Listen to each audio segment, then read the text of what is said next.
ABC News, 6 March 2024, Southeast Asian leaders demand the peaceful resolution of South China Sea disputes without coercion or intimidation. Nations surround China's land and sea borders, and the international community wishes China to cease.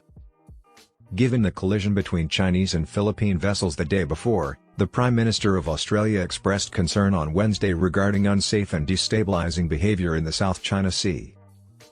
The remarks were made by Prime Minister Anthony Albanese as his nation concluded a three-day summit of the Association of Southeast Asian Nations, which neglected to explicitly denounce China for a sequence of occurrences in the contested waters. A day after 4 Filipino crew members were injured when Chinese and Philippine Coast Guard vessels collided near a contested shoal in the South China Sea, ASEAN leaders instead exhorted that disagreements be resolved through dialogue as opposed to threats. Philippine and Chinese officials exchanged accusations regarding the incident. The contested region witnessed several tense engagements between Coast Guard vessels from the Philippines and China the previous year.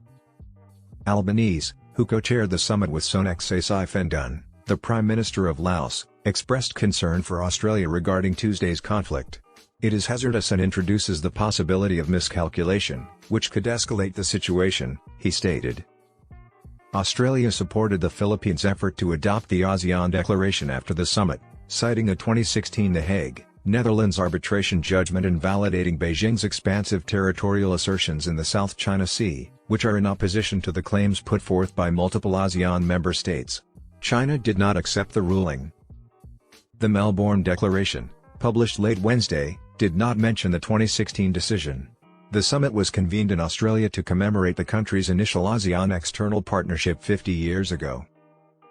By international law, including the United Nations Convention on the Law of the Sea, the declaration advocated for the peaceful resolution of conflicts via diplomatic and legal channels without resorting to the threat or use of force. It stated, "We urge all nations to refrain from unilateral actions that threaten the stability, security, and peace of the region." Albanese stated that compromises were necessary to find words on which all ASEAN summit leaders could agree. Albanese stated, "It is widely acknowledged that we must ensure that actions taken in the South China Sea mitigate tensions and do not contribute to them."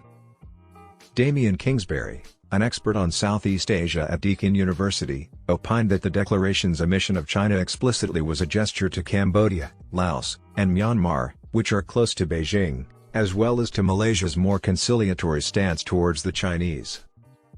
Kingsbury described it as a veiled criticism of China, which is about as strong as consensus would permit. In September of last year, at an ASEAN summit in Indonesia, leaders agreed to expedite the negotiation process with China to achieve a code of conduct for the South China Sea by the end of 3 years. The purpose of such a code would be to deter provocative and dangerous conduct. Vice President Kamala Harris, Chinese Prime Minister Li Qiang, and Russian Foreign Minister Sergei Lavrov attended the summit.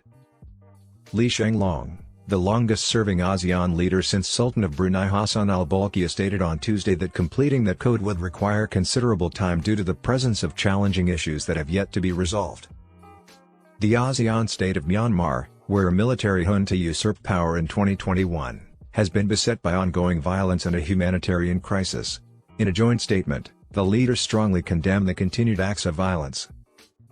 Myanmar was formally excluded from the Melbourne conference. However, neither the Australian government nor the Myanmar embassy in Australia would comment on allegations that Australian-based diplomat That Tun continued to represent Myanmar at the summit.